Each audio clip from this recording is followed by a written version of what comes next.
The lunch rush at Bella Vita was the kind of chaos that separated good servers from great ones. Elena Rodriguez had been both for the past 8 months, navigating the upscale Italian restaurant's packed dining room with the grace of someone who'd learned to survive on tips and sheer determination. She was 24 years old, raising her 6-year-old sister Sofia alone after their parents died in a house fire 2 years ago. The insurance money was gone, funeral costs, legal fees, and Sofia's asthma treatments had eaten through it faster than Elena could have imagined. Now she worked 50-hour weeks at Bella Vita, took freelance graphic design work when she could find it, and pretended everything was fine when Sofia asked why they never went to the movies anymore. If you're enjoying this story so far, don't forget to hit the like button and subscribe. Drop a comment telling me where in the world you're watching from. I love hearing from you. Today was Wednesday, which meant the after-church crowd would blend into the business lunch crowd, creating a perfect storm of demanding customers and impossible expectations. Elena moved between tables with practiced efficiency, her dark hair pulled back in a neat bun, her white shirt crisp despite the steam and heat rolling out of the kitchen every time the doors swung open. Table 7 needs more bread, Marcus, the head chef, called out as she passed the expo station. On it. Elena grabbed a basket of warm focaccia and headed back into the dining room. Table 7 was a foretop of businessmen who'd been running her ragged for the past hour. Extra parmesan, water refills every 5 minutes, separate checks even though she'd asked at the beginning of the meal. But they were wearing expensive suits and had ordered 3 bottles of wine, so Elena smiled and delivered the bread with the same warmth she gave every table. Finally, one of them muttered, not looking up from his phone. Elena's jaw tightened, but she kept after him, her expression neutral. She'd learned early that reacting only made things worse. "Can I get you gentlemen anything else?" "Another bottle of the Barolo," the man at the head of the table said. He was older, maybe 50, with silver hair and the kind of tan that came from golf courses, not construction sites. "Absolutely. I'll have that right out." As she turned to leave, she nearly collided with her manager, Vincent DeLuca. He was 42, with slicked back hair and a permanent scowl that deepened whenever he looked at the servers. Vincent had worked at Bella Vita for 15 years, climbing from busboy to general manager through a combination of loyalty to the owner and a willingness to cut corners wherever possible. "Elena," he hissed, grabbing her elbow and pulling her toward the server station. "What the hell is taking so long with table 12? Elena glanced at the ticket. Table 12 had ordered 20 minutes ago 2 pasta dishes and a salad. In a restaurant this busy, that wasn't unusual. Kitchen's backed up. I checked 5 minutes ago and they said, I don't care what they said, that's Senator Morrison's chief of staff. Do you understand what that means? Vincent's breath smelled like coffee and cigarettes. Go back there and tell Marcus to move it to the front of the line. Vincent, there are 8 tables ahead of them. If I ask Marcus to... Are you arguing with me? His voice dropped to a dangerous whisper. Because I've got 12 people who'd love your shifts, Elena. Don't test me. Elena swallowed hard. She needed this job.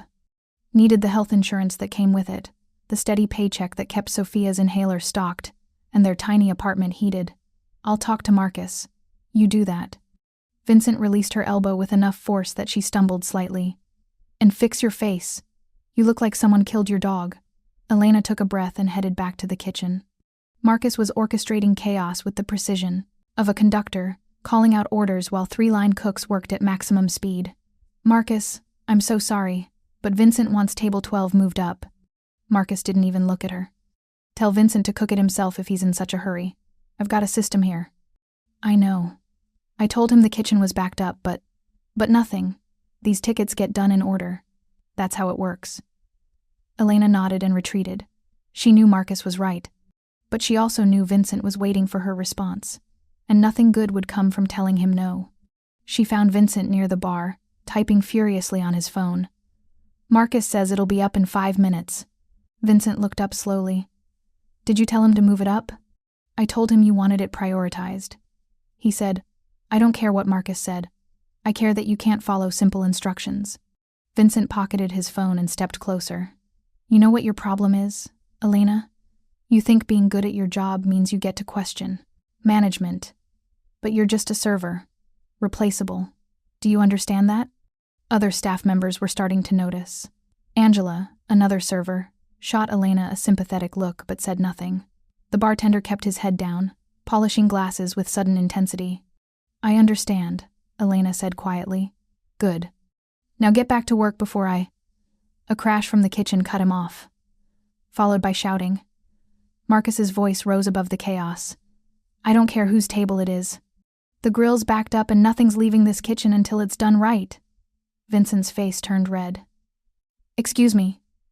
He pushed past Elena and stormed through the kitchen doors. Elena stood frozen for a moment, her heart pounding.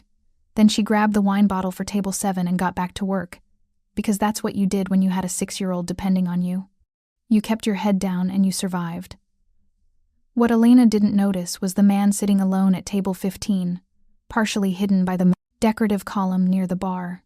He'd been there for 30 minutes, nursing an espresso and reading the Tribune, but his dark eyes had been watching everything. Watching the way Vincent grabbed Elena's arm, watching the fear that flashed across her face, watching her force a smile and return to serving customers as if nothing was wrong. Dante Caruso was 47 years old and had spent his entire adult life building an empire that existed in the shadows of Chicago's legitimate business world. He owned restaurants, construction companies, and import businesses, all carefully structured through layers of corporate entities that kept his name off public records. Bella Vita was one of his properties, purchased 5 years ago through a shell corporation and managed by Vincent DeLuca, who had no idea his ultimate employer was the man currently sitting 10 feet away. Dante made it a point to visit his businesses unannounced, to see how they really operated when management thought no one important was watching. Usually, he found the kind of small inefficiencies that were inevitable in any business: servers cutting corners, managers padding their hours, the occasional comp meal that shouldn't have been comped. But what he'd just witnessed was different. The way Vincent had grabbed that young server, the threat in his voice, the fear in her eyes, that wasn't business. That was abuse. Dante folded his newspaper and took another sip of espresso. He'd finish his coffee, observe a little longer, and then decide what to do about Vincent DeLuca. The decision came faster than he expected. Elena delivered the Barolo to table 7, refilled water glasses at 3 other tables, and was heading back to check on table 12's order when Vincent emerged from the kitchen. His face was still red, but now his jaw was clenched in a way that made Elena's stomach drop. "You," he said, pointing at her. "Come here. Now." Elena glanced around. The dining room was still full, customers, still waiting. "Vincent, I have 4 tables that," I said now. She followed him to the server station, her heart hammering. Vincent pulled her behind the partition that partially hid the area from customer view. "Do you know what just happened in that kitchen?" He didn't wait for her answer. "Marcus just told me that you never asked him to prioritize table 12, that you just walked away and came back with a lie. That's not what happened. I asked him to move it up, and he explained that. So now you're calling Marcus a liar?" Elena's hands were shaking. "No, I'm saying there was a miscommunication. I asked him. He explained the system. And I came back to tell you. You came back and told me it would be 5 minutes. That was 10 minutes ago, and the food still isn't up." Vincent stepped closer, invading her space. "Because you didn't do what I told you to do. I did exactly what you asked. I can't control how fast the kitchen—" "Don't," Vincent's voice cracked, like a whip. "Don't stand there and make excuses. You lied to me. You embarrassed me in front of Marcus. And now I've got a VIP table waiting for food that should have been out 15 minutes ago." Elena could feel tears building behind her eyes, but she refused to let them fall. "Not here, not in front of everyone. I'm sorry you feel that way, but I did what you asked." If there's a problem with Vincent's hand shot out and grabbed her shoulder, his fingers digging in hard enough to hurt.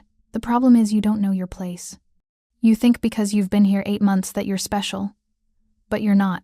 You're nothing. Vincent, please. Please what? Please don't fire you?" He laughed, cold and sharp. "Maybe I should. Maybe I should make an example out of you so everyone else remembers what happens when they question management." Angela appeared at the edge of the partition. "Vincent, table 9 needs—" "Not now." Vincent didn't even look at her. Elena tried to pull away, but his grip tightened.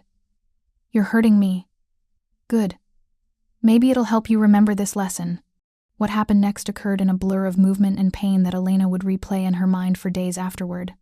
Vincent's other hand reached for the coffee cup sitting on the server station counter, his coffee, barely touched, still steaming hot.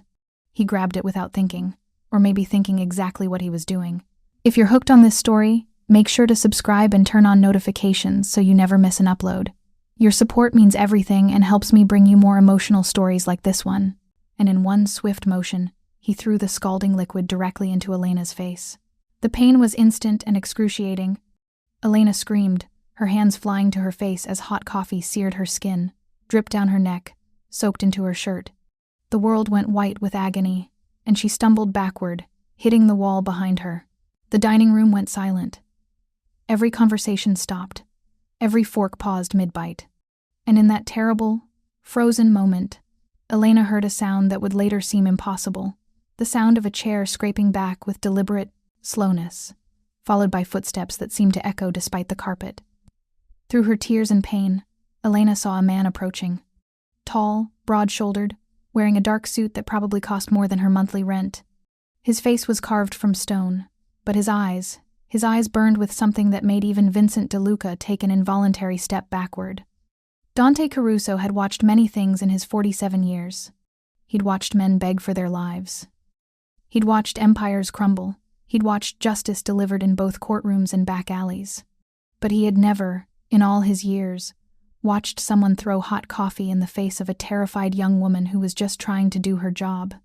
He stood now, his espresso forgotten, looking at Vincent DeLuca with the kind of stillness that preceded violence. Around him, the restaurant held its breath. Even the kitchen had gone quiet, as if the entire building sensed that something fundamental had just shifted. "Call an ambulance," Dante said quietly. His voice wasn't loud, but it carried through the silent dining room with absolute authority. "Now." Vincent's mouth opened and closed. "Who the hell do you?" I said now. Dante's eyes never left Vincent's face.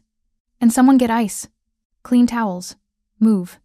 3 servers scrambled to obey, including Angela, who rushed toward Elena with a clean bar towel. Dante took 2 steps forward, closing the distance between himself and Vincent. "You just assaulted an employee. In front of 50 witnesses. That was a very poor decision. Look, I don't know who you think you are, but this is restaurant business. Employee discipline. You should." Dante's hand shot out faster than Vincent could track, gripping the manager's throat with enough pressure to cut off his words but not his air. "Not yet. My name is Dante Caruso," he said quietly, his voice barely above a whisper. "And I own this restaurant. Which means I own you, and what I just watched you do to that young woman." His grip tightened slightly. "That ends now." Vincent's eyes went wide with recognition and terror. Everyone in Chicago's restaurant industry had heard stories about Dante Caruso, about the businesses that thrived under his protection and the ones that burned when they crossed him, about the kind of man who could make problems disappear with a phone call. "Mr. Caruso, I didn't know you were—" "No, you didn't know anyone was watching. That's why you did it." Dante released him with enough force that Vincent stumbled. "You're fired. You have 60 seconds to get your things and leave this building. If you're still here in 61 seconds, my associates will escort you out in a way you won't enjoy." 2 men in dark suits had appeared from somewhere near the entrance. Large men with cold eyes and the kind of presence that suggested violence was a tool they were very comfortable using. Vincent looked at them, then back at Dante, then at Elena, who was holding a towel, to her face while Angela murmured reassurances. "You can't just I've been here 15 years. I have rights. I'll sue you for wrongful termination." 45 seconds, Dante said. "And every word you speak costs you something. I suggest you stop talking and start walking."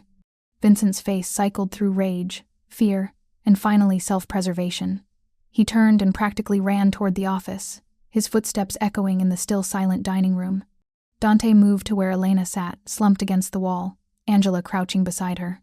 Up close, he could see the angry red welts already forming on her right cheek and jaw, the way her hands trembled as she held the towel to her skin.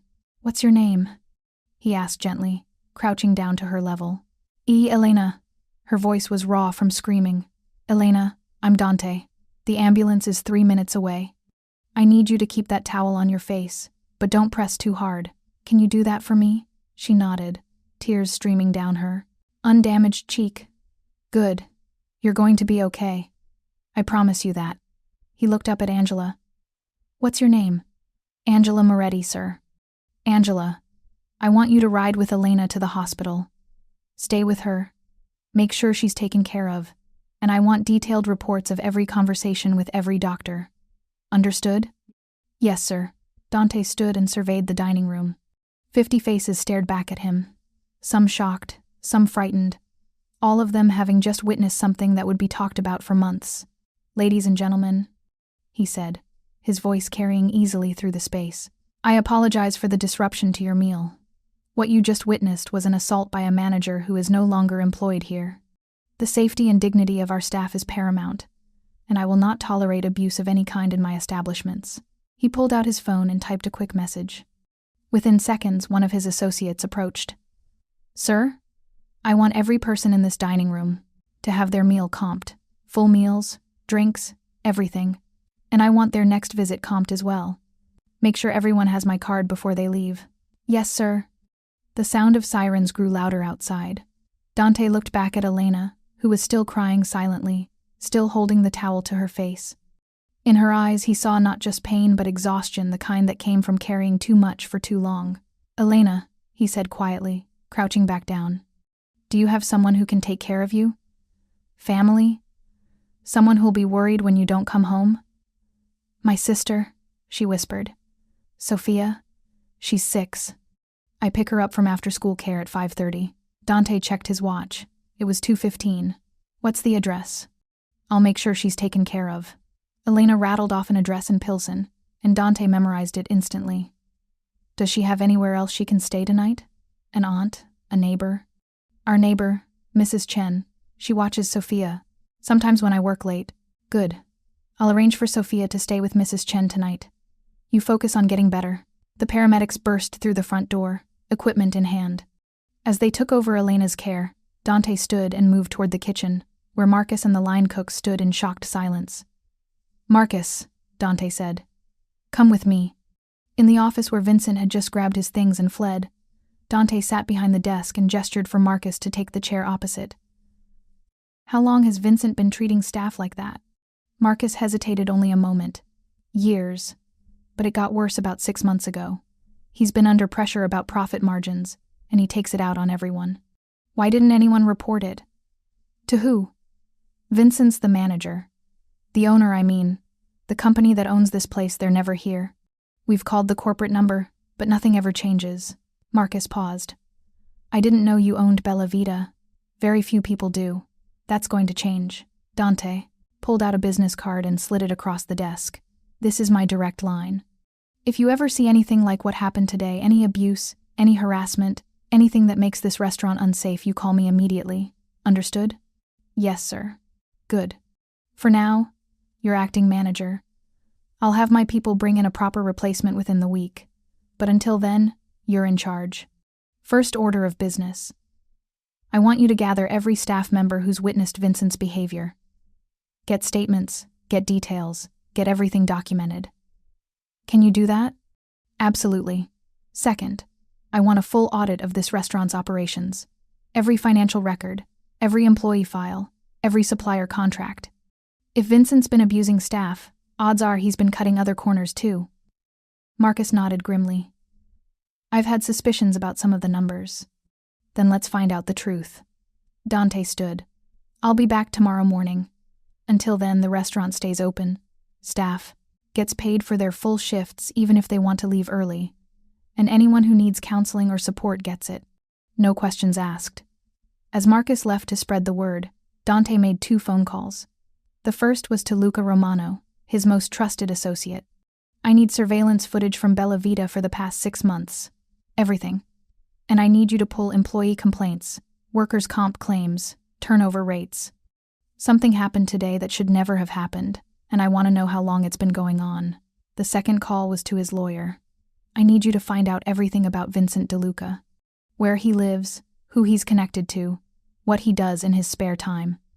And I need to know what our liability exposure is for what happened today. Outside, Elena was being loaded into the ambulance, Angela climbing in beside her. Dante walked over and caught the lead paramedic's attention. I want her taken to Northwestern. Best burn unit in the city. Whatever she needs. Whatever the cost, it's covered. Send all bills to this number. He handed over another card. Sir, We usually take patients to the closest. I'm aware. I'm also aware that Northwestern has specialists she's going to need. So take her to Northwestern, and if anyone questions it, have them call me. The paramedic took the card and nodded. As the ambulance pulled away, sirens wailing, Dante stood on the sidewalk and watched it disappear into Chicago traffic. Then he pulled out his phone and made one more call. "Michael," he said when his consigliere answered. "Clear my schedule for the next week. Something came up that requires my full attention." "What kind of something?" Dante looked back at Bella Vita, at the restaurant that bore his hidden ownership, at the business he'd thought was running smoothly while abuse festered in plain sight. "The kind that reminds me why I have rules about how people get treated in my establishments." Vincent DeLuca just threw hot coffee in the server's face because she couldn't control how fast the kitchen moved during lunch rush. Silence on the other end. Then, "Is the server okay?" "She will be. After I make sure Vincent understands exactly what kind of mistake he made. Want me to handle it?" "No," Dante said quietly. "This one's personal. Set up a meeting with our labor attorneys. I want to know every right Elena Rodriguez has, and I want to make sure she gets all of them. Then I want you to dig into DeLuca's background. If he did this to her, he's done it to others. I want to know who, when, and how bad. On it." Dante hung up and returned to the restaurant, where the lunch crowd was slowly returning to their meals, conversations starting up again in hushed, shocked tones. He stopped at table 15, where his cold espresso still sat abandoned, and looked out over the dining room. This morning, he'd walked in here thinking it was just another routine check on one of his businesses.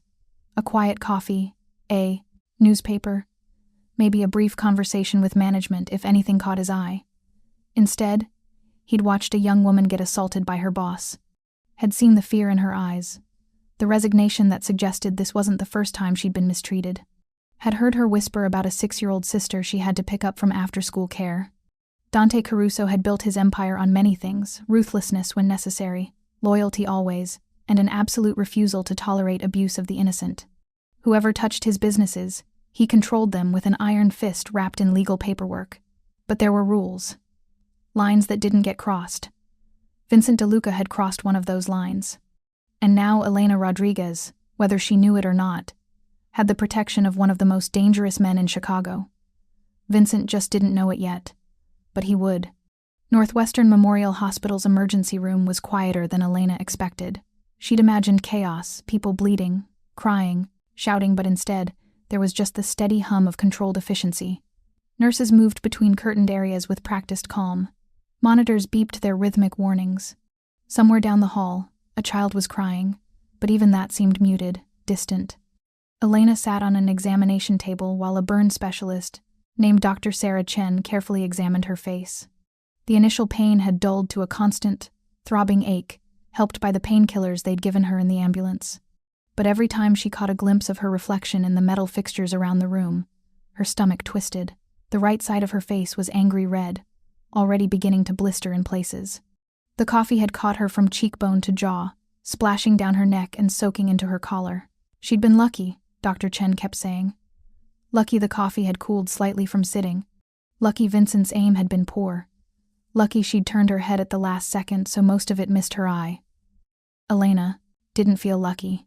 She felt humiliated, terrified, and utterly exhausted. "The good news, doctor," Chen said, stepping back to review her notes, "is that these are mostly second-degree burns. Painful, yes, but they'll heal. We'll get you set up with proper wound care, pain management, and follow-up appointments. You'll have some scarring, but with proper treatment, it should be minimal." "How minimal?" Elena's voice came out rough, strained. "Doctor?" Chen's expression softened. "Honestly, it's too early to tell. But I've seen much worse burns heal remarkably well with time and care. We'll do everything we can." Angela had been sitting in the corner throughout the examination, quiet but present. Now she leaned forward. "What about work? How long until she can go back?" "At least 2 weeks, possibly longer depending on how the healing progresses. These burns need to stay clean and protected. Working in a restaurant environment, heat, steam, potential contamination, that's not advisable, until we're confident the skin has healed properly. 2 weeks. Elena's mind immediately went to calculations she couldn't afford to make. 2 weeks without wages. 2 weeks of medical bills. Sofia's after-school care. Their rent due in 10 days, the electric bill she'd been putting off. "I can't take 2 weeks off," she said quietly. "I need to work." "Elena," Angela started. "No, you don't understand. I have my sister. I have bills. I can't just—" "Miss Rodriguez." A new voice interrupted from the curtain entrance. A man in an expensive suit, late 30s, with the kind of polished professionalism that suggested lawyers or corporate management. "My name is Michael Santos. I work for Mr. Caruso." Elena stared at him blankly. The name meant nothing to her beyond the stranger who'd intervened at the restaurant. Michael stepped fully into the area, hands clasped in front of him. "Mr. Caruso wanted me to inform you that all of your medical expenses will be covered. Completely. Everything, treatment, medication, follow-up care, anything you need. You won't see a single bill." "I can't accept that," Elena said automatically. "I don't even know him." "You don't need to know him. What happened today occurred in his establishment, under his watch. He considers himself responsible for ensuring you receive the best possible care." Michael pulled an envelope from his jacket. "He also wanted you to have this." Elena opened it with trembling hands. Inside was a check made out to her for $5,000. Her breath caught. "This is 2 weeks of lost wages, plus additional compensation for pain and suffering. Mr. Caruso was very specific about the amount." Michael's expression remained neutral, professional. "He also wanted me to inform you that your job is secure. When you're ready to return, your position will be waiting, with a raise. Vincent is my boss. He's not going to—" Vincent DeLuca no longer works at Bella Vita. He was terminated immediately following the incident. Michael's voice hardened slightly. "And he'll never work in the Chicago restaurant industry again. Mr. Caruso is seeing to that personally." Elena looked at the check, then at Michael, then at Angela, who seemed as stunned as she felt. "Why is he doing this?" "Because it's the right thing to do. And because Mr. Caruso has very specific rules about how employees are treated in his businesses." Michael pulled out a business card. "This is my direct line. If you need anything at all, you call me immediately. Transportation, childcare assistance, legal advice, it doesn't matter. Mr. Caruso has instructed me to ensure you have everything you need during your recovery." After Michael left, Elena sat holding the check, trying to process what had just happened. In the span of 2 hours, she'd been assaulted by her boss, had her face burned, lost 2 weeks of work, and somehow ended up with $5,000 and a promise of continued employment from a man she'd never met. "Who is Dante Caruso?" she asked Angela quietly. Angela's expression was complicated, part respect, part fear. "He's powerful, really powerful. Owns a lot of businesses around Chicago, but he keeps a low profile. I've worked at Bella Vita for 3 years and I had no idea he owned it." "Is he—" Elena struggled with how to phrase it. "Is he dangerous? To people who cross him? Probably. But to us?" Angela shook her head. "I think what you saw today is the real him. He saw something wrong, and he fixed it. Immediately. No hesitation. Dr. Chen returned with discharge papers and a bag of medications. You'll need to keep these burns clean and covered. Change the dressings twice a day. If you notice any signs of infection increased, redness, fever, discharge, you come back immediately." "And I mean immediately." Elena nodded, accepting the papers and medications on autopilot. Her mind was still spinning. "Also," Dr. Chen added, "the administrative office wanted me to tell you that your account has been flagged as fully covered. You won't receive any bills. Everything's been taken care of." Angela helped Elena into a taxi, also already paid for, according to the driver, who'd been told to take her anywhere she needed to go. They headed to Sofia's after-school program first, where Elena had called ahead to warn them she'd be late. The program director took one look at Elena's bandaged face and went pale. "Oh my God, what happened?" "Accident at work," Elena said, the lie coming automatically. She didn't want to explain, didn't want the sympathy or the questions. "Is Sofia ready?" Sofia appeared from the playroom, her backpack bouncing on her small shoulders, her face lighting up when she saw Elena. Then the smile faltered. "Lena, what happened to your face?" Elena crouched down, ignoring the pain the movement caused. "I had a little accident at the restaurant, sweetie. Hot coffee got spilled on me. But the doctor says I'm going to be fine." Sofia's eyes filled with tears. "Does it hurt?" "A little." But I have medicine that helps. Elena pulled her sister into a gentle hug. I'm okay, I promise. That night, after Sofia was asleep in their shared bedroom, Elena sat at their tiny kitchen table and stared at the check. $5,000. It was more money than she'd seen at once since the insurance payout from her parents' death. It was rent for 3 months. It was Sofia's medication for a year. It was breathing room she hadn't had in so long she'd forgotten what it felt like. But it also felt like charity. Like pity. Like she was some helpless victim who needed rescuing. Her phone buzzed. A text from an unknown number. Miss Rodriguez, this is Michael Santos. Mr. Caruso wanted me to check that you made it home safely and have everything you need. Please don't hesitate to reach out if you require anything. Elena stared at the message for a long moment. Then she typed back, I'm home. Thank you for everything today. But please tell Mr. Caruso he doesn't need to do all this. I appreciate it, but I can take care of myself. The response came within a minute. He knows you can. That's not why he's helping. He's helping because what happened to you was wrong, and he has the power to make it right. Let him. Elena set down her phone and looked around their small apartment. The walls that needed painting, the secondhand furniture, the children's drawings taped to the refrigerator that Sofia had made in school. Their whole life fit in 600 square feet, and even that felt precarious most days. Maybe, just this once, she could accept help without feeling weak. Maybe being strong didn't mean doing everything alone. She picked up her phone and typed, Thank you, please tell him thank you. At the same time Elena was putting Sofia to bed, Dante Caruso sat in his office in the merchandise mart, reviewing footage that made his jaw tighten with each passing minute. Luca Romano had delivered 6 months of surveillance video from Bella Vita, and what Dante was watching was a masterclass in workplace abuse. The footage was damning, systematic, and utterly infuriating. There was Vincent grabbing servers by the arm, the shoulder, once even by the hair. There was Vincent screaming at a busboy until the kid was visibly shaking. There was Vincent accidentally bumping into a female server hard enough that she dropped a tray of dishes, then writing her up for the breakage. And Elena Rodriguez appeared in dozens of clips. Always professional, always composed, but the fear in her eyes was unmistakable.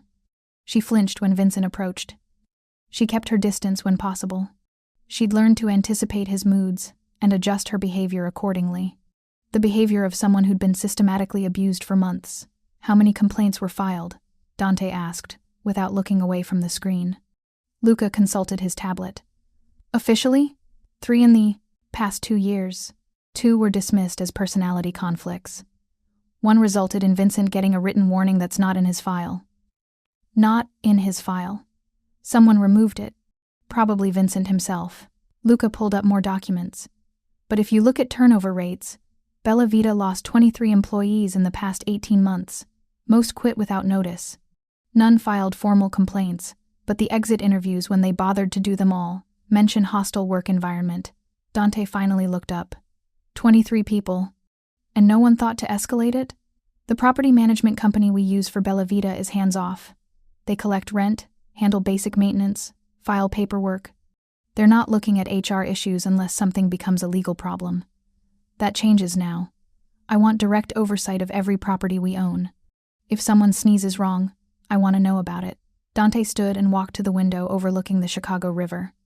Below, the city glittered with a million lights, oblivious to the rot that festered in places like Bella Vita. What do you want to do about Vincent? Luca asked. Legally? Make sure he never gets near a restaurant again. I've already had Michael contact the Illinois Restaurant Association. Vincent's name is going on a do not hire list that every reputable establishment in the state will see. And unofficially? Dante was quiet for a moment. Find out where he's vulnerable. Financial problems, personal issues, bad habits. I want to know everything. But Luca, he turned back to face his associate. Nothing that leaves marks. Nothing that comes back to us. Vincent DeLuca is going to learn what it feels like to be powerless, but we're going to do it clean. Luca nodded. And the girl? Elena? She's under protection now. I want someone watching her apartment building. Nothing obvious, just make sure she and her sister are safe. If Vincent's stupid enough to retaliate, I want to know about it, before he gets within a block of her. You think he's that stupid? I think he's that angry. And angry men make poor decisions. Dante returned to his desk and pulled up Elena's employee file. The photo showed a young woman with kind eyes and a genuine smile, nothing like the fearful, exhausted person he'd seen today. "She's 24, he said quietly, reading through her information. "Parents died 2 years ago. Legal guardian to a 6-year-old sister. No other family in the area. Works 50-plus hours a week and still barely makes rent." He looked up at Luca.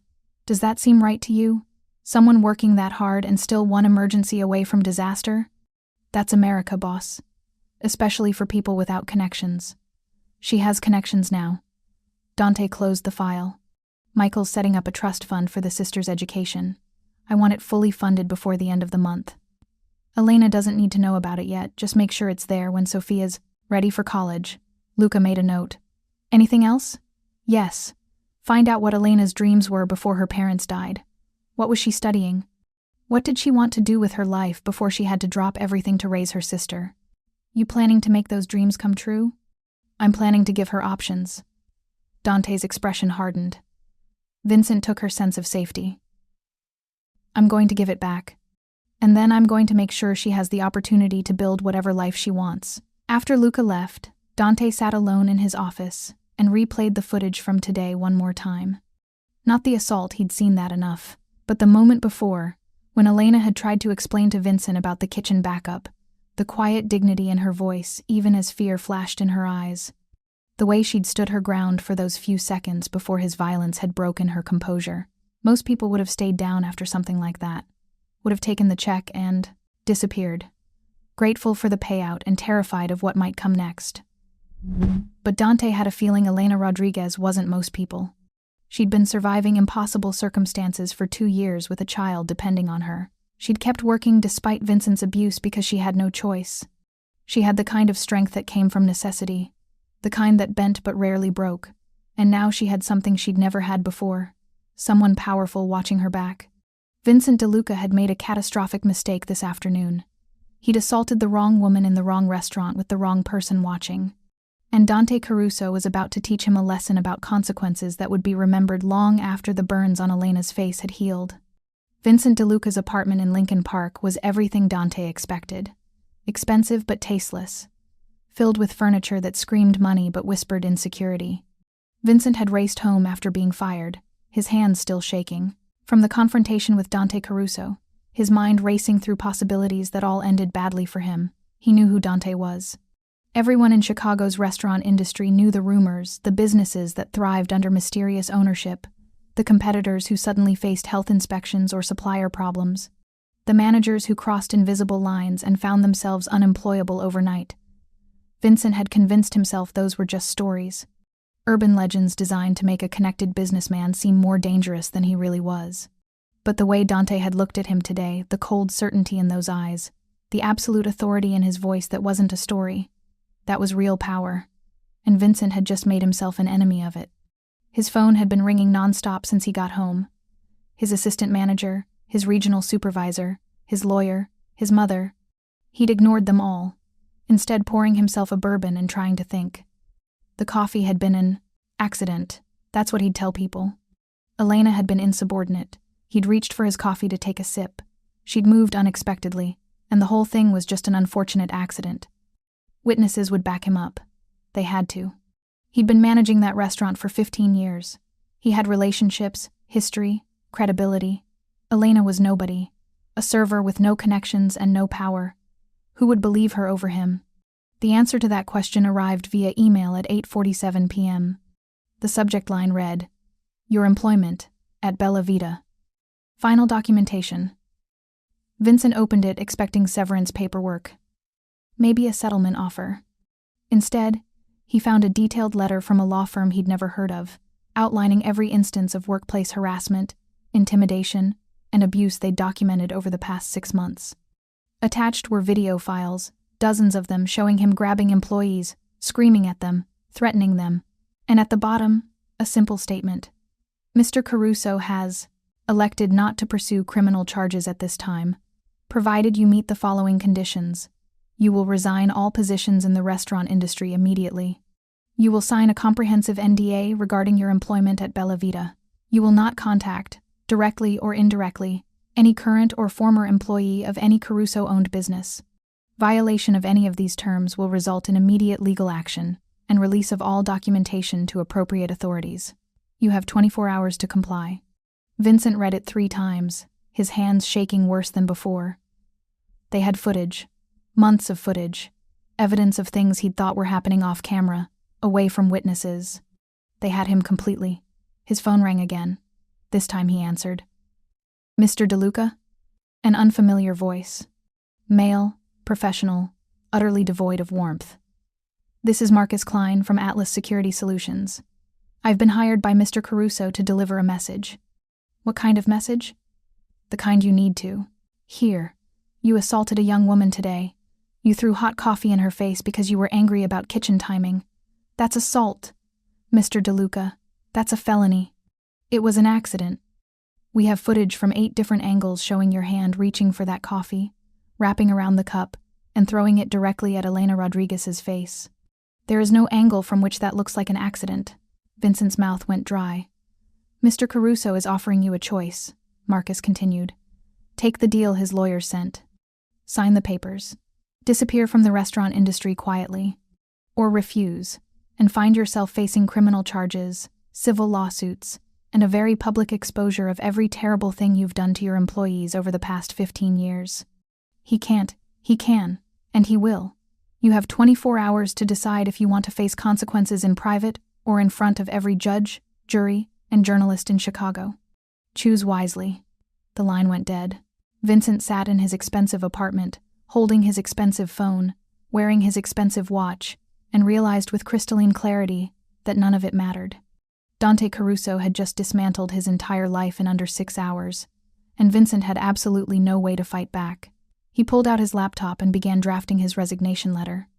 Elena woke to sunlight streaming through the thin curtains of their apartment, and the sound of Sofia singing softly to herself in the kitchen. For one blissful moment, she forgot about yesterday. Then she tried to turn her head and pain shot through her face, bringing everything rushing back. The coffee, Vincent's rage, the hospital, Dante Caruso's dark eyes and quiet authority. She sat up carefully and caught her reflection in the mirror across the room. The bandages covered most of the damage, but what she could see made her stomach twist. Red, angry skin peeked out from the edges of the dressing. This was going to scar. Dr. Chen's optimism, notwithstanding, Elena knew her face would never look the same. Lena? Sofia appeared in the doorway, holding a bowl of cereal. I made breakfast. Well, I poured cereal. But I did it all by myself. Elena forced a smile despite the pain it caused. You're such a good helper. Come here, sweetie. Sofia climbed onto the bed carefully, mindful of Elena's injuries. Does your face still hurt? A little, but I have medicine that helps. Mrs. Chen said she can watch me today if you need to rest. She said you should stay home and get better. Elena's mind immediately went to calculations. If Mrs.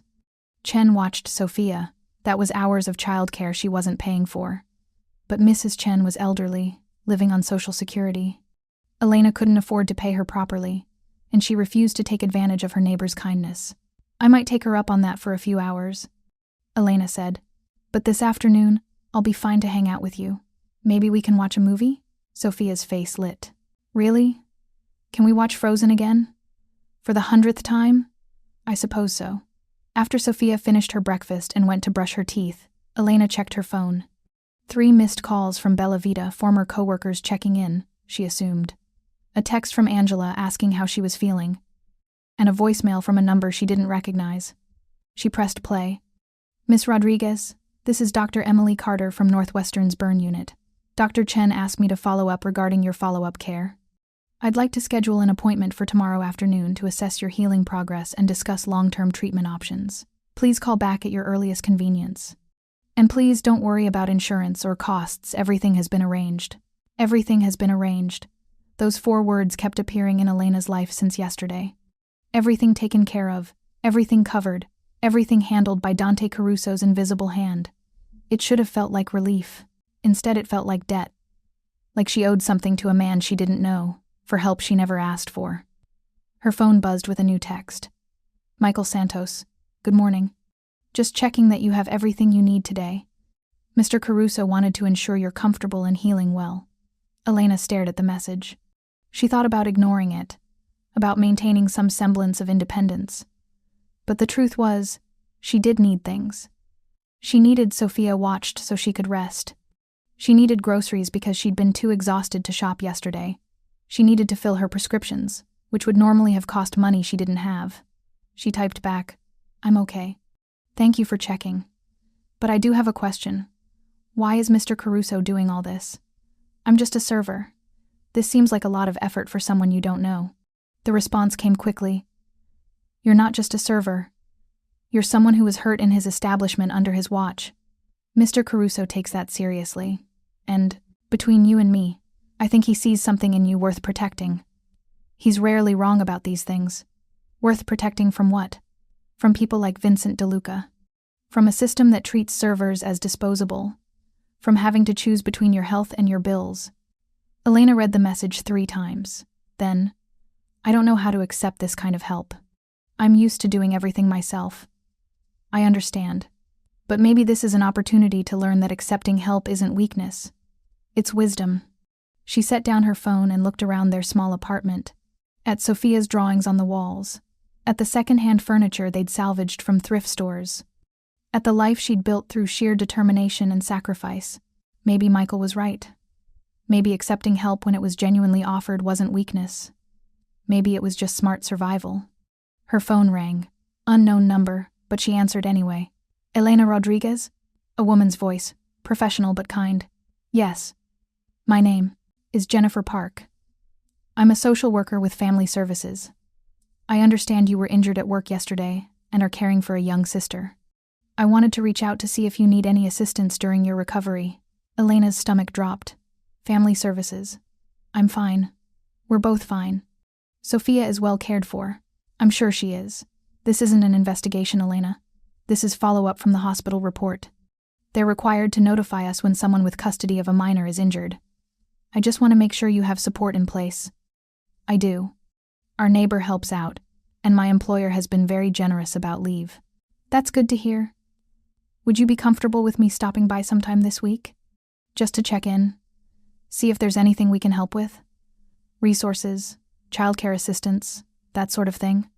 Elena hesitated. Family Services visits were never just visits. They were evaluations, assessments, looks into whether you were fit to care for a child. But refusing would look suspicious, defensive. "Friday afternoon would work," she said finally. "Around 2? Perfect. I'll see you then." After she hung up, Elena sat with her head in her hands, trying not to panic. She'd spent 2 years proving she could take care of Sofia. 2 years of perfect attendance at school pickups, doctor appointments, parent-teacher conferences. 2 years of making sure Sofia was fed, clothed, loved, and safe despite their financial struggles. And now, because Vincent DeLuca had thrown coffee in her face, she had Family Services coming to evaluate whether she was still capable. Her phone buzzed again. This time, Dante Caruso himself. "Michael tells me you're worried about a Family Services visit. Don't be. Jennifer Park is thorough but fair. She's also someone I've worked with on several youth initiatives. She's not looking to separate you from your sister. She's genuinely trying to help." Elena stared at the text. How did he know? How did he already know? About a phone call she'd received 10 minutes ago? She typed back, "How do you know Jennifer Park? I've donated to several programs she runs. Youth shelters, after-school programs, family support services. She's one of the good ones. Are you having me watched?" A pause. Then, "I'm having you protected. There's a difference. Vincent was fired yesterday, but he's not in custody. Until I'm certain he's not a threat to you, I'm making sure you and Sofia are safe. I apologize if that feels invasive. But your safety is more important than your privacy right now." Elena wanted to be angry, wanted to feel violated, controlled. But the truth was, she'd spent all night jumping at shadows, terrified that Vincent would show up at her door looking for revenge. Knowing someone was watching out for them, even if that someone was a stranger with unclear motives, brought a relief she didn't want to admit. "Thank you," she typed simply. "You're welcome. Rest today. Heal. Let people help you. That's all we need to focus on right now." Elena set down her phone and looked toward Sofia's room, where her sister was now singing along to a Disney soundtrack. 6 years old and already dealing with trauma most kids never faced, losing her parents, watching her sister struggle, now seeing Elena injured and scared. Sofia deserved better than this constant uncertainty. Deserved better than an apartment where the heat sometimes didn't work and the walls were so thin they could hear their neighbors fighting. Deserved better than a sister who worked so much she barely had energy to play. Maybe Dante Caruso's help could give them that. Not forever, Elena refused to be dependent on anyone long-term, but for now. While she healed, while she figured out what came next. Maybe accepting help was exactly what Sofia needed her to do. In his office, Dante set down his phone and returned his attention to the documents spread across his desk. Vincent's resignation letter had arrived an hour ago, a pathetic, self-pitying document that tried to blame Elena for the unfortunate incident, while simultaneously accepting full responsibility to avoid legal consequences. Dante had his lawyers file it away along with all the other evidence, just in case Vincent got stupid later. Update, Luca said, entering without knocking. Vincent signed the NDA and non-compete. He's officially out of the restaurant business, and we've leaked word through our contacts that he's toxic. Nobody's going to hire him. Good. What's he going to do for work? His problem, not ours. Luca sat down across from Dante. The girl's apartment is secure. We've got eyes on the building 24/7. Vincent hasn't come anywhere near it. Yet. You really think he's that dumb? Dante leaned back in his chair. I think he's angry and humiliated, and looking for someone to blame. Elena is an easy target, so until I'm convinced he's not a threat, we watch. Fair enough. Luca pulled out his tablet. Also, I did what you asked. Looked into Elena's background before her parents died. And she was a graphic design major at Columbia College. Sophomore year, full scholarship, 4.0 GPA. Her professors say she had real talent already getting freelance work, building a portfolio. One of them said she could have gone anywhere after graduation. Luca looked up. Then her parents died. She dropped out to get custody of Sofia, and she's been working survival jobs ever since. Dante absorbed this quietly. 24 years old with a promising future, all of it derailed by tragedy. No wonder she had that look in her eyes, the exhaustion of someone who'd been running on fumes for too long. What would it take to get her back in school? Columbia would probably take her back, especially with her record. But she'd need childcare for Sofia, money for tuition, and time to actually attend classes. That's a tall order for someone working full-time to survive. Make it happen. Luca looked up sharply. Boss, I don't care what it costs. Elena Rodriguez deserves a chance to build the life she was supposed to have. Find out what it would take: tuition, childcare, living expenses, everything, and set it up. But Luca? Dante's expression hardened. She doesn't know about it yet. Not until she's ready. Right now, she needs to heal.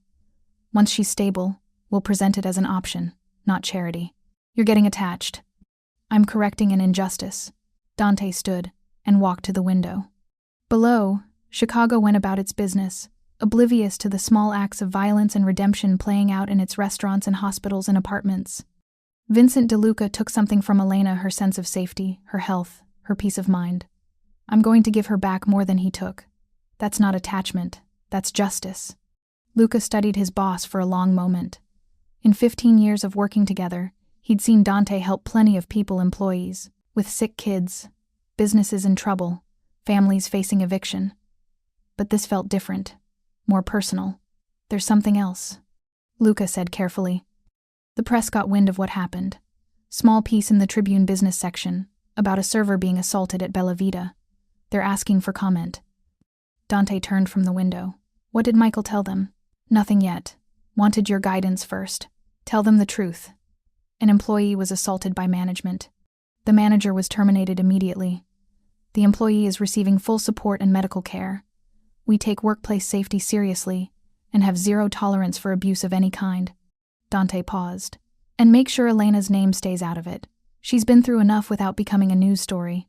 The reporter's going to want to interview her eventually. Then the reporter is going to be disappointed. Elena's privacy is non-negotiable. Dante's voice took on that edge that meant the conversation was over. Anything else? Yeah. We found something interesting in Vincent's finances. He's 42, been making 6 figures for years, but he's broke. Massive gambling debts, bad investments, lifestyle way beyond his means. He's been embezzling from Bella Vita to cover it. Dante's jaw tightened. How much? At least $60,000 over the past 2 years. Maybe more, we're still auditing. He was skimming from supplier payments, padding payroll, all the classic moves. Add it to the file. If Vincent steps out of line even once, I want enough evidence to bury him so deep he never sees daylight again. After Luca left, Dante returned to the window and pulled out his phone. He scrolled to Elena's number. Michael had provided it for emergency contact purposes and hesitated. He wanted to call her, to hear her voice, to know she was really okay, to offer more help than she was comfortable accepting. But he also knew that would be crossing a line. She was an employee who'd been hurt in his establishment, nothing more. Getting personally involved beyond ensuring her safety and providing appropriate support would be inappropriate. So instead, he texted Michael, "Check in with Elena this evening, make sure she has everything she needs, and find out what her favorite flowers are." Michael responded immediately. "Planning to send flowers? Planning to make sure she knows someone's thinking about her recovery. There's a difference. Whatever you say, boss." Dante smiled slightly and pocketed his phone. Then he returned to his desk and the mountain of work waiting for him: contracts to review, investments to monitor, businesses to oversee. But in the back of his mind, throughout all of it, was the image of Elena Rodriguez, her quiet dignity even in pain, her immediate concern for her sister despite her own injuries, the way she'd tried to refuse help even though she desperately needed it. Most people, when offered $5,000 and full medical coverage, would have simply said thank you and disappeared. But Elena had questioned it, pushed back, tried to maintain her independence even when accepting help was clearly the smart choice. That kind of strength, the kind that came from surviving impossible circumstances, was rare, and Dante Caruso had spent a lifetime recognizing rare things when he saw them. Elena Rodriguez was going to be fine. He'd make sure of that. Whether she knew it yet or not, she now had the protection of one of the most powerful men in Chicago. And Vincent DeLuca, along with anyone else who might think about hurting her, was about to learn what that meant. The bruises on Elena's face had started to yellow by day 5, a sickly greenish tint spreading beneath the bandages that Dr. Carter changed every other day. The burns were healing better than expected, second-degree damage that would scar, yes, but not as badly as Elena had feared during those first terrible hours in the emergency room.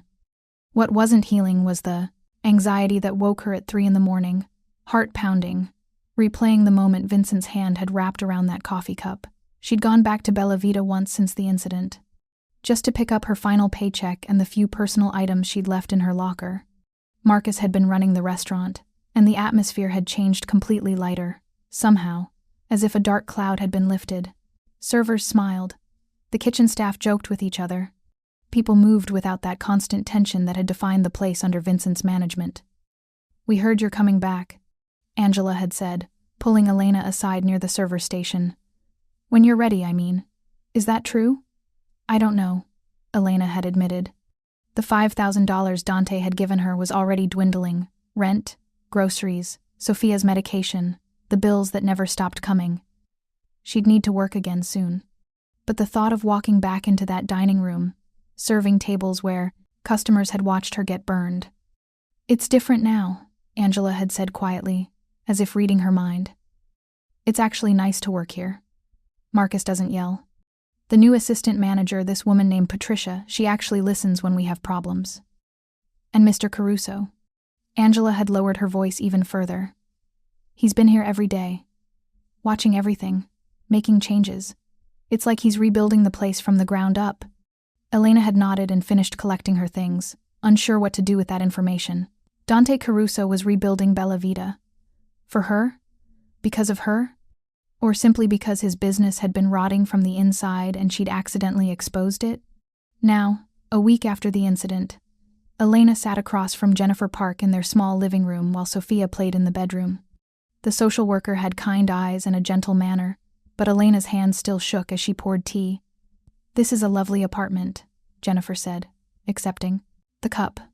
"How long have you lived here?" "Almost 2 years. Since right after my parents died."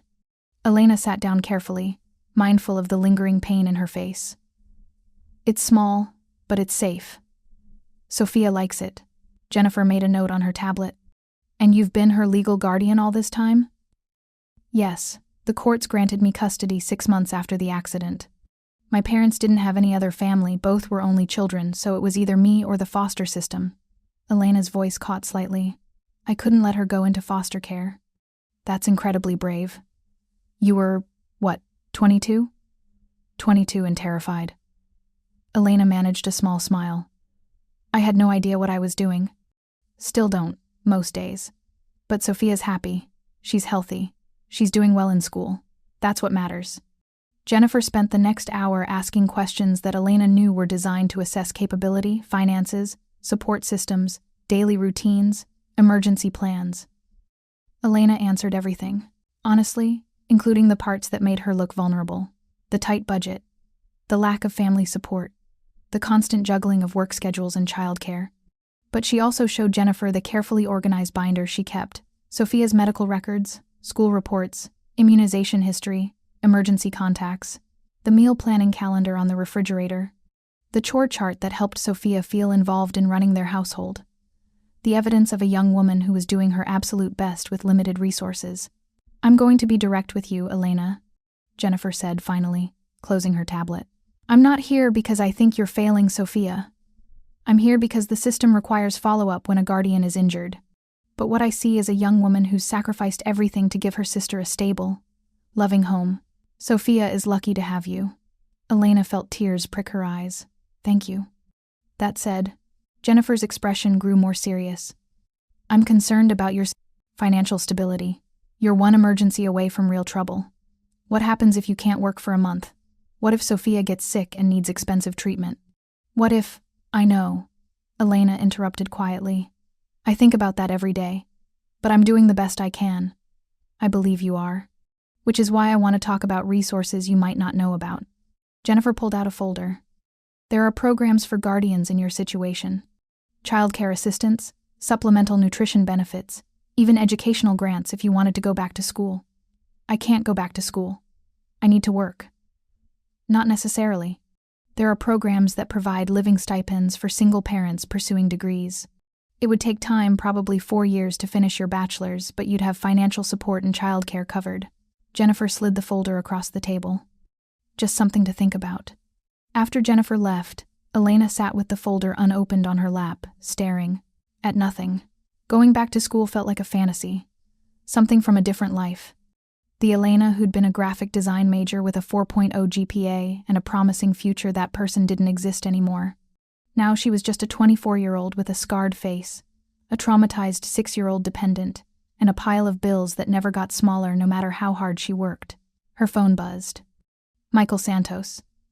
Mr. Caruso would like to invite you to lunch tomorrow. Nothing formal, just a conversation about your plans moving forward. Would 1 p.m. work for you? Elena stared at the message. She'd been avoiding the inevitable meeting where Dante Caruso would want to discuss her return to work, or maybe to assess whether she was stable enough to come back at all. Part of her wanted to refuse, to maintain what little independence she had left. But the larger, more practical part knew she couldn't afford to alienate the man who literally owned her job. 1 p.m. works, she typed. Back. Where? He'll send a car to pick you up. Dress comfortably, this isn't a business meeting. The car that arrived at 12:45 the next day was a black Mercedes with tinted windows and a driver who held the door open like Elena was someone important. She'd changed clothes 3 times, before settling on simple black pants and a cream sweater that didn't clash with her healing burns. She'd left her hair down to partially hide the scarring, applied minimal makeup to the undamaged side of her face, and told herself this was just lunch with her employer. Nothing to be nervous about. They drove north along Lakeshore Drive, past the museums and parks, until they pulled up to a building Elena didn't recognize. Not a restaurant, just a modern residential tower with a doorman, and the kind of understated elegance that screamed money. Mr. Caruso's penthouse, the driver said, opening her door. Top floor. The concierge will show you up. Elena's stomach flipped.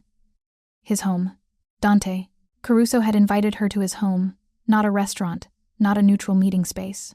She almost got back in the car and asked to be taken home. But the driver was already pulling away, and the doorman was holding open the entrance, and backing out now would be cowardly. So she walked through the marble lobby, rode the private elevator to the top floor, and stepped out into a foyer that had actual artwork on the walls, not prints, but original paintings that probably cost more than her annual salary. Dante appeared from an open doorway to the left. He wore dark jeans and a gray sweater, casual in a way that somehow made him more intimidating, not less. Without the armor of an expensive suit, he looked more human, more real, and that realness made Elena acutely aware that she was alone with a man she barely knew. "Elena," he said, his voice warm but not overly familiar. "Thank you for coming. I hope the drive wasn't too uncomfortable." "It was fine. I've never been in a Mercedes. Before?" Elena winced at how unsophisticated that sounded. Dante smiled slightly. "First time for everything. Come in, I've had lunch prepared. Nothing fancy, just well, you'll see." He led her through a living room that had floor-to-ceiling windows overlooking Lake Michigan, into a dining area where a simple meal was laid out: soup, bread, salad, the kind of food that suggested comfort rather than showing off. "I wasn't sure what you could eat," Dante explained, gesturing for her to sit. "The burns on your face, I thought maybe something soft would be easier." The thoughtfulness of it caught Elena off guard. "Thank you. That's very considerate." They sat in silence for a moment, Elena trying to figure out how to hold a conversation with a man who terrified and intrigued her in equal measure. Dante seemed content to let her find her footing, eating slowly and occasionally glancing out at the lake. "How's Sofia?" he asked finally. "She's good. Worried about me, but good. She drew you a picture, actually." Elena pulled a folded piece of paper from her purse. "She wanted me to give it to you. Said you were the nice man who helped her sister." Dante unfolded the paper carefully. It showed a stick figure with dark hair standing next to a smaller stick figure with bandages on her face, both surrounded by hearts. At the top, in a 6-year-old's uneven handwriting, "Thank you, Mr. Caruso." Something shifted in Dante's expression, softened. Maybe, though Elena wasn't sure.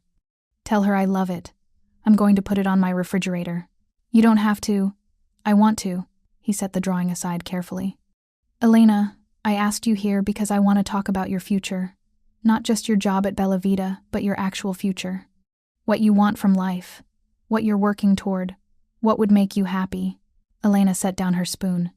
"With all due respect, Mr. Caruso, I don't think about things like that anymore. I think about making rent and keeping Sofia fed and getting through the next day. That's my future. What if it didn't have to be?" "I don't understand." Dante leaned back in his chair, studying her with those dark, unreadable eyes. "Before your parents died, you were a graphic design major. Full scholarship, exceptional grades, building a portfolio that your professors say was remarkable. You had a future, Elena. A real one. And then tragedy took it away. How do you know about my college career? Because I asked.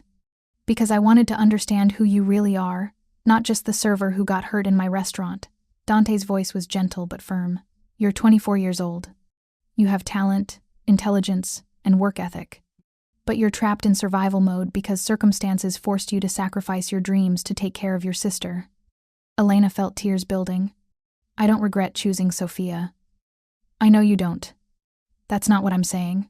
Dante pulled out a folder from the sideboard behind him. "I'm saying you shouldn't have to choose. You should be able to take care of Sofia and build your own future. So I'm offering you a way to do both." He slid the folder across the table. Elena opened it with trembling hands.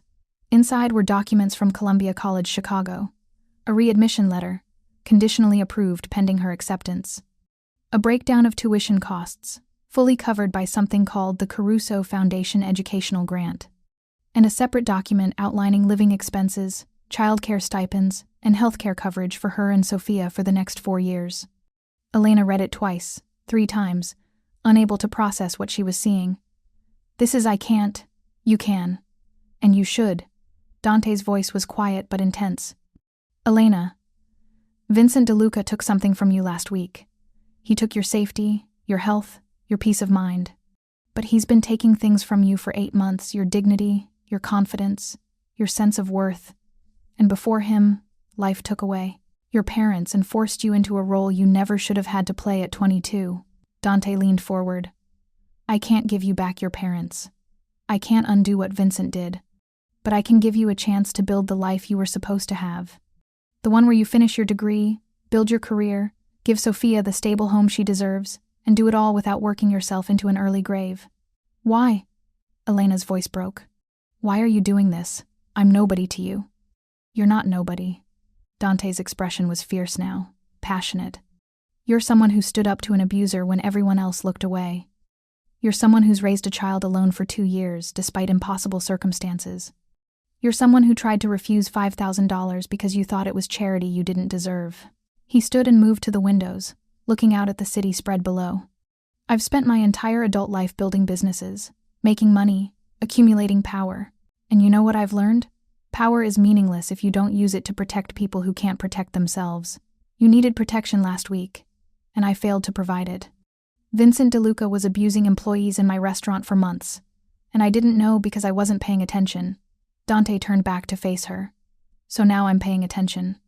And what I see is a young woman who deserves better than survival, who deserves the chance to thrive. This, he gestured at the folder, isn't charity, Elena. It's justice. It's the universe correcting itself after years of kicking you while you were down. Elena wiped tears from her undamaged cheek. I don't know how to accept this. You say yes. You go back to school. You let me help with Sofia's care. You focus on building a future where you're not one emergency away from disaster. Dante returned to his seat. And in exchange, you work part-time at Bella Vita, not serving tables, but helping me rebuild the culture. There. Making sure what happened to you never happens to anyone else. You want me to work for you? I want you to work with me. There's a difference. Dante pulled out another document. This is a job description for a new position I'm creating, employee advocate and culture consultant. 20 hours a week, $40 an hour, full benefits. Your job would be to review employee complaints, conduct anonymous interviews with staff, identify problems before they become crises, and help me create policies that actually protect people. Elena read the job description in stunned silence. $800 a week, $3,000 a month, plus the educational grant covering tuition and living expenses, plus childcare for Sofia, plus healthcare. It was more money than she'd ever imagined earning, more stability than she'd had since her parents died, more opportunity than she'd dreamed possible. What's the catch? She asked quietly. No catch, just expectations. Dante's voice was all business now. I expect you to take the work seriously, to be honest with me even when it's uncomfortable, to advocate for employees who might be afraid to speak up. And I expect you to finish your degree, no dropping out if things get hard, no sacrificing your education for short-term needs. And if I say no, then you still have your job at Bella Vita, whenever you're ready to come back. The $5,000 was a gift, not a loan. You don't owe me anything. This offer isn't contingent on what happened last week. It's based on who you are and what you're capable of. Dante's eyes held hers. But Elena, I really hope you say yes, because I think you could change lives in this role, including your own. Elena looked down at the documents, at the future being offered to her on paper. 4 years ago, she'd been a sophomore with dreams of designing for major brands, of building a portfolio that would open doors, of making her parents proud. Then one drunk driver had taken all of that away, leaving her with a traumatized child, a mountain of responsibilities, and dreams that felt like luxuries she couldn't afford. Now a man she barely knew was offering to give those dreams back. Not exactly as they'd been. She'd never be 20 again. Never get back those lost years, but as something new. Something potentially better. I need to think about it, she said finally. Take all the time you need. The offer stands whenever you're ready. Dante stood and walked to a desk in the corner, pulling out a small box. One more thing. This is for Sofia. Elena opened the box to find a delicate silver bracelet with a small heart charm engraved with Sofia's name. Mr. Caruso. Dante, please. And it's not from me, it's from my mother. She passed away 5 years ago, but she loved children. Used to volunteer at the children's hospital, spend hours reading to kids who were stuck there for treatments. His voice softened with memory. When I told her, story about Sofia, about how you've raised her alone, she would have wanted me to do something. So this is me, doing what she would have done. Elena held the bracelet, feeling its weight, its quality. Thank you. Sofia will love it. They finished lunch with easier conversation. Dante asked about Sofia's interests. Elena found herself relaxing enough to share funny stories about her sister's obsession with dinosaurs and her recent decision that she wanted to be a paleontologist. For an hour, Elena almost forgot she was having lunch with one of the most powerful men in Chicago. He was just Dante, telling her about his own childhood in the city, The restaurants his grandmother used to take him to, the way Chicago had changed over the decades. When the car dropped her back at her apartment, Elena sat in the living room for a long time, staring at the folder Dante had given her. Inside was a future. Inside was possibility. Inside was everything she'd given up thinking she could have. But accepting it meant trusting Dante Caruso completely. Meant believing his motives were as pure as he claimed. Meant letting someone powerful into her life in a way that felt both terrifying and exhilarating. Sofia came home from school and immediately noticed the bracelet.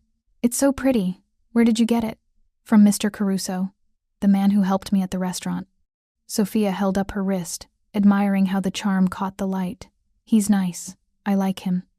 "Yeah," Elena said softly, watching her sister's joy. "I think I do too." While Elena was processing Dante's offer, Vincent DeLuca was experiencing his own reckoning. It started small, a call from his landlord about a noise complaint that didn't exist. Then his gym membership was mysteriously canceled. Then his car insurance premium doubled overnight for no discernible reason. By day 7, Vincent understood he was being systematically dismantled. His credit cards stopped working. His bank called about suspicious activity that required him to close his accounts and open new ones, a process that somehow never got completed. The apartment management company informed him they wouldn't be renewing his lease due to policy violations they refused to specify. And everywhere he tried to apply for work, restaurants, retail, corporate food service, he got the same response. "We've decided to go with another candidate." Vincent knew who was behind it. Dante Caruso was making good on his promise to ensure Vincent never worked in Chicago again. But it was more than that. It was a message. A demonstration of power. A reminder that Vincent had assaulted someone under Dante's protection. And there would be consequences that extended far beyond losing his job. On day 9, Vincent made a catastrophic mistake. Drunk and angry and desperate, he drove to Elena's apartment building. He didn't have a plan. Didn't know what he was going to say or do. He just knew that everything falling apart was her fault. If she hadn't questioned him about the kitchen, if she hadn't made him look bad in front of Dante Caruso, if she'd just stayed in her place like every other server. He was halfway across the street when 2 men appeared from nowhere, blocking his path. "Mr. DeLuca," one of them said quietly. "Bad idea." Vincent recognized them from the restaurant, the men in dark suits who'd appeared when Dante fired him. "I just want to talk to her." "No, you don't. You want to scare her, maybe hurt her, make yourself feel powerful again." The second man stepped closer. "But that's not going to happen. You're going to turn around, get back in your car, and drive away, and you're never going to come near Miss Rodriguez or her sister again." "Or what?" Vincent's alcohol-fueled courage made him stupid. "You going to rough me up? That's illegal." "We're not going to do anything. We're just going to stand here and make sure you don't do something you'll regret." The first man pulled out his phone. "But I am going to call the police. Because you're violating the restraining order Miss Rodriguez filed against you yesterday. You weren't supposed to come within 500 feet of her residence. I don't have a restraining order." The man showed him the phone screen. An official document, signed by a judge, prohibiting Vincent DeLuca from any contact with Elena Rodriguez or Sofia Rodriguez. Filed 2 days ago. Processed through emergency channels. Completely legal. Vincent hadn't been served with any restraining order, which meant someone had arranged for it to be issued without following normal procedures. Someone with enough influence to bend the legal system to his will. Dante Caruso. "You have 30 seconds to leave," the second man said. "Or we call the police. You get arrested for violating the order, and you spend the next 72 hours in Cook County Jail. Your choice." Vincent got back in his car. He drove aimlessly for an hour, his hands shaking on the wheel, his mind racing through possibilities that all ended badly. Dante Caruso had systematically destroyed his life in 9 days. Had taken away his job, his income, his home, his ability to work, and now his freedom to move around the city. All because Vincent had thrown coffee at a server who deserved it. Except she hadn't deserved it. That was the truth Vincent kept trying to avoid. Elena Rodriguez had been doing her job. She'd asked the kitchen to prioritize a table, been told no, and reported back honestly. And Vincent had assaulted her because he was stressed and angry and used to taking his frustrations out on people weaker than himself. He'd done it because he could. Because servers were disposable. Because no one had ever stopped him before. Until Dante Caruso. Vincent pulled into a parking lot, and put his head on the steering wheel. He was 42 years old, and his life was over. He had no job prospects, dwindling savings, nowhere to live in 3 weeks when his lease ended. He'd applied for unemployment, but that was barely enough to cover food, let alone the lifestyle he'd built on embezzled money and credit card debt. His phone rang. Unknown number. He almost didn't answer. Mr. DeLuca? A woman's voice, professional, cold. This is Detective Sarah Morrison with the Chicago Police Department Financial Crimes Unit. I need you to come down to the station for questioning regarding embezzlement allegations at your former employer Bella Vita restaurant. Vincent's blood turned to ice. I don't know what you're talking about. We have evidence suggesting you systematically embezzled over $60,000 during your tenure as general manager. We'd like to discuss it with you before we proceed with formal charges. A pause. You have the right to bring an attorney, of course. I need to think about this. You can think about it here at the station. We expect you tomorrow morning at 9. If you don't show up, we'll issue a warrant. The line went dead. Vincent sat in his car, the afternoon sun beating through the windshield, and finally understood the full scope of what Dante Caruso had done. He hadn't just fired Vincent. He'd investigated every aspect of his life, found every crime, every shortcut, every moment of weakness, and now he was using all of it to ensure Vincent faced consequences for what he'd done. Not just for assaulting Elena. For years of abuse, theft, and cruelty. For the first time in his adult life, Vincent DeLuca was truly powerless. And the man who'd taken his power was just getting started. Elena made her decision on day 10.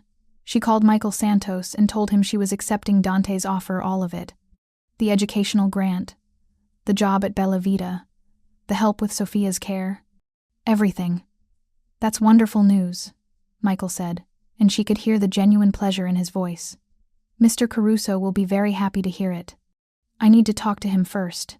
Before I officially accept, I need to understand something. Of course, I'll set up a meeting. They met again at Dante's penthouse, this time in his study, a room lined with books and filled with the smell of leather and old paper. Elena sat across from him, the folder of documents on her lap, and looked him in the eye. I need to know why you're really doing this, she said without preamble. And I need the truth, not the polished version. Because this is too much. Too generous. Too involved. People don't do this for strangers without wanting something in return. Dante regarded her silently for a moment. Then he stood and walked to the window, hands in his pockets. You're right, he said finally. People don't do this for strangers. Which means either I'm lying about my motives, or you're not a stranger to me anymore. We barely know each other. I know you sacrificed your future to raise your sister. I know you documented months of abuse instead of just quitting. I know you tried to give back $5,000 because you thought it was charity you didn't deserve. Dante turned to face her. I know you draw strength from protecting others, that you put everyone else first, that you have the kind of integrity most people only pretend to have. He moved back to his desk. So yes, Elena, this started because you were hurt in my restaurant and I felt responsible. But it continued because I see something in you that's rare, a combination of strength and compassion that could make a real difference if given the chance. That doesn't answer my question. What do you want from me? I want you to succeed, Dante said simply. I want you to finish school, build a career, give Sofia a stable childhood, and show other people in your situation that it's possible to survive tragedy and still build something beautiful. That's what I want. Nothing else?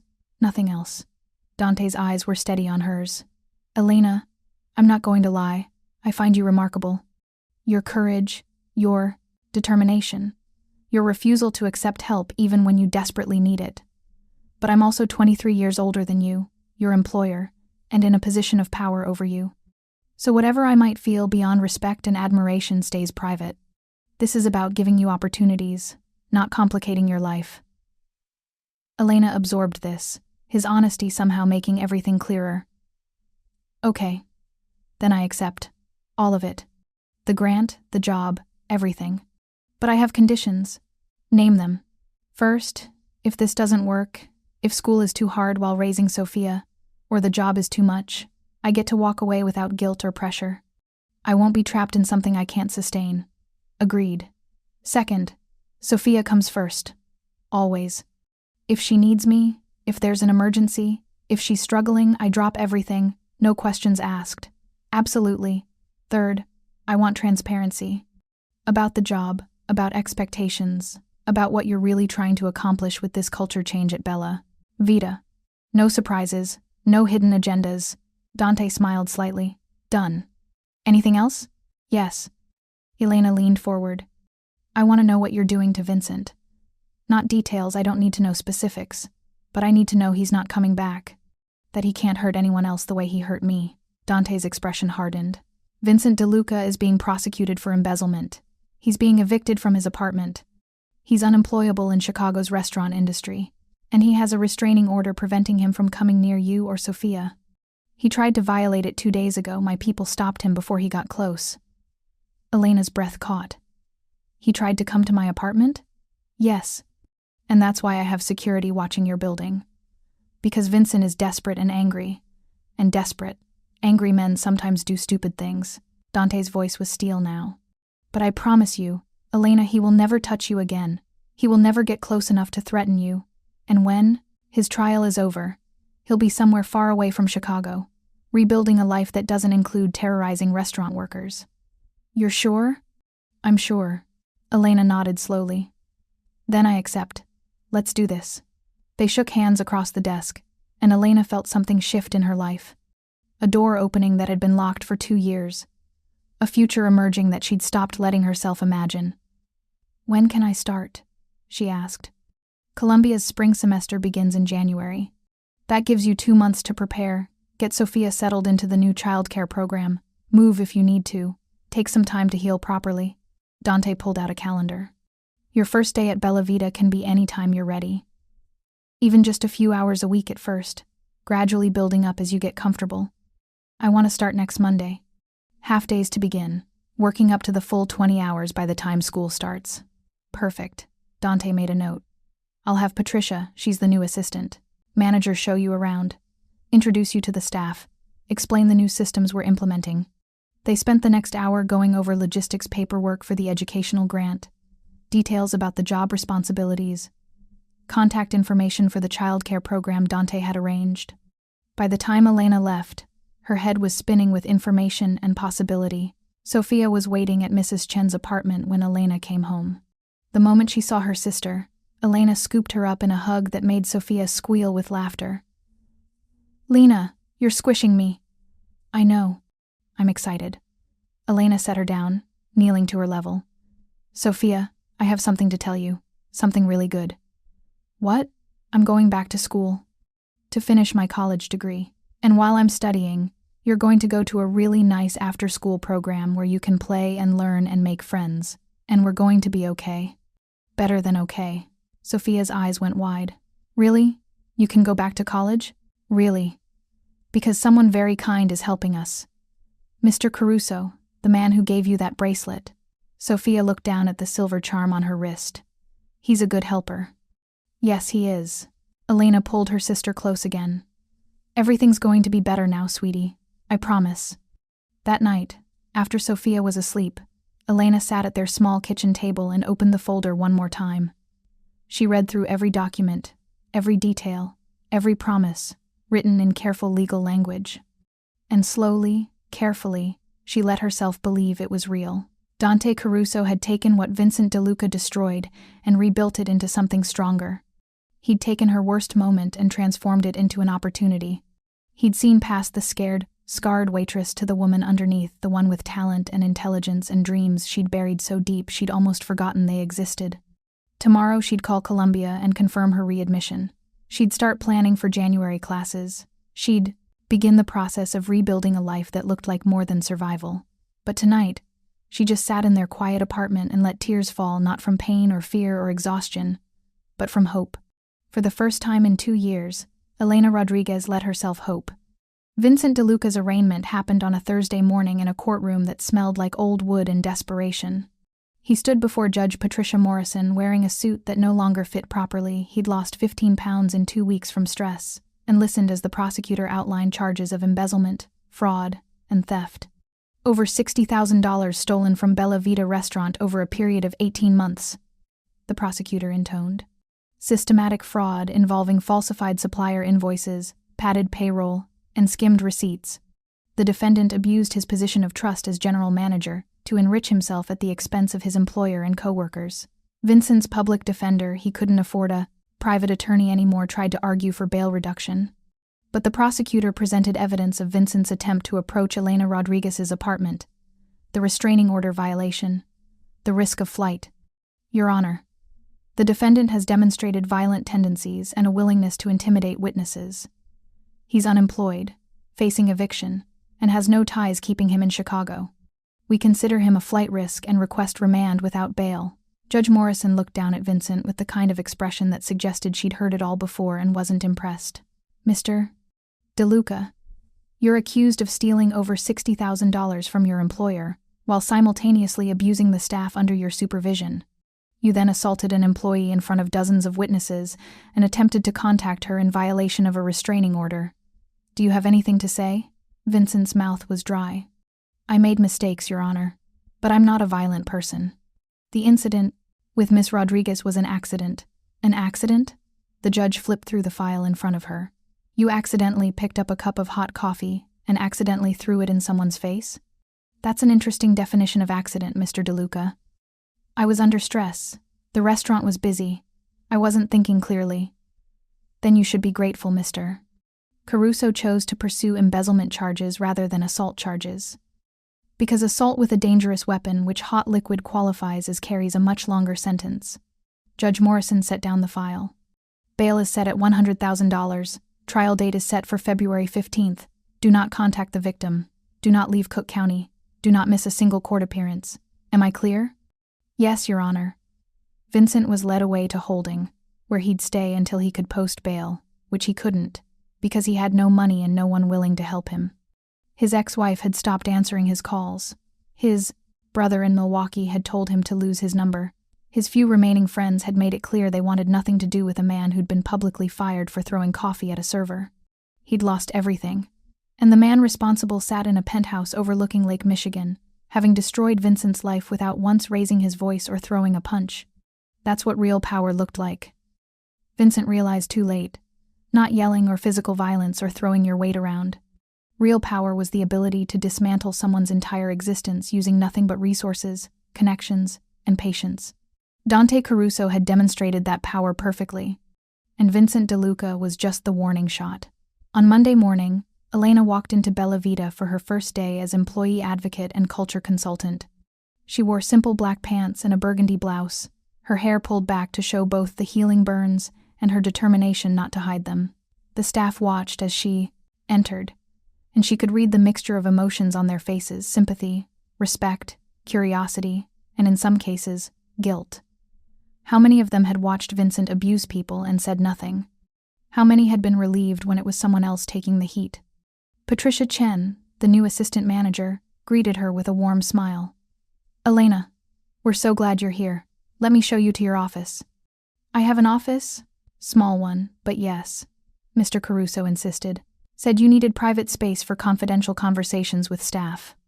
Patricia led her down a hallway. Elena had never been in the administrative area where Vincent's office had been. Except Vincent's nameplate was gone, replaced with a clean door bearing a new sign: Employee Advocate, Elena Rodriguez. Inside was a small but comfortable space with a desk, computer, filing cabinet, and 2 visitor chairs. On the desk was a note in Dante's handwriting. Every voice deserves to be heard. Including yours, D. Elena. Spent her first day meeting with staff one-on-one. Angela came first, looking nervous. I wanted to apologize, Angela said immediately. For not standing up to Vincent more. For letting you take the worst of his abuse, while I just kept my head down and— Stop, Elena said gently. You did what you had to do to survive. We all did. That's not your fault. But you stood up to him. You questioned that fake bill even though you knew it could cost you your job. And look where that got me. Elena gestured at her healing face. Angela, bravery isn't always the smart choice. Sometimes survival is smarter. You have 2 kids depending on you. You couldn't risk getting fired. They talked for 40 minutes about the culture that had existed under Vincent, the fear that had permeated every shift, the relief that came with his absence. Angela shared stories Elena had never heard: servers Vincent had cornered in the storage room, accusations he'd made without evidence, tips he'd stolen, and blamed on busboys. "It's different now," Angela said as she stood to leave. "Patricia actually listens. Marcus runs the kitchen without yelling. People smile. It feels like we're allowed to be human again." After Angela left, Elena spent an hour documenting everything they'd discussed. This was her job now: listening, recording, identifying patterns, making recommendations to prevent future abuse. Marcus came in next, looking uncomfortable in her office space. "Never thought I'd see you on this side of the door," he said. "Neither did I. But here we are." Elena gestured for him to sit. "I wanted to talk about the kitchen culture. How are things running without Vincent breathing down everyone's necks?" "Honestly, better. We're actually hitting tickets faster because people aren't scared of making mistakes. Before, if you screwed up, Vincent would lose it. So everyone moved slow and careful, which made everything slower. Now, people take initiative. They solve problems. They work as a team. They discussed kitchen procedures, safety protocols, and Marcus's concerns about maintaining quality during busy shifts. Elena took notes, asked questions, and gradually felt herself settling into a role that felt meaningful in a way serving tables never had. By the end of her 4-hour shift, Elena had talked to 8 staff members and filled 20 pages with observations and recommendations. She was exhausted, but energized, her mind already working through patterns she'd noticed, changes that could be implemented, ways to ensure Bella Vita never went back to what it had been under Vincent. As she was packing up her bag, Dante appeared in her doorway. "How was day 1?" he asked. "Intense, emotional, important." Elena looked up at him. "Thank you for creating this position. I think it's actually going to make a difference. I know it will." "Because you're going to make it make a difference." Dante stepped fully into the office, looking around at the notes she'd made, the organizational system she was already developing. "You're a natural at this, Elena. At listening, at synthesizing information, at seeing patterns. It's a form of design, really, except instead of creating graphics, you're designing systems that protect people." Elena hadn't thought about it that way, but he was right. This was design work, analyzing a problem, identifying solutions, implementing changes, measuring results. The same skills she'd been developing in college, just applied to human systems instead of visual ones. "I want to write up my findings from today," she said. "Present them to you formally, with recommendations ranked by priority and feasibility." "Perfect. Email them to me by Friday. We'll meet next Monday to discuss implementation." Dante turned to leave, then paused. "Elena, I'm proud of what you did today. Coming back here, facing the staff, stepping into a role that requires you to be vulnerable in front of people who watched you get hurt. That took extraordinary courage." After he left, Elena sat alone in her small office and let his words sink in. Extraordinary courage. She'd never thought of herself that way. She was just someone who did what needed to be done, who survived because the alternative wasn't an option. But maybe that was what courage really was. Not fearlessness, but moving forward despite the fear. Not strength that never broke, but strength that rebuilt itself after breaking. Elena Rodriguez had been broken 8 different ways over the past 2 years by her parents' death, by financial desperation, by Vincent's abuse, by scalding coffee thrown in her face. But she hadn't stayed broken. She'd picked up the pieces and built something new, something stronger. And now, with Dante Caruso's support and her own determination, she was going to help make sure other people got the same chance she'd been given. The chance to survive, the chance to heal, the chance to build a future that looked like hope. Thank you so much for watching until the end. If you loved this story, check out the other videos on your screen now. I think you'll really enjoy them. And don't forget to subscribe if you haven't already. See you in the next story.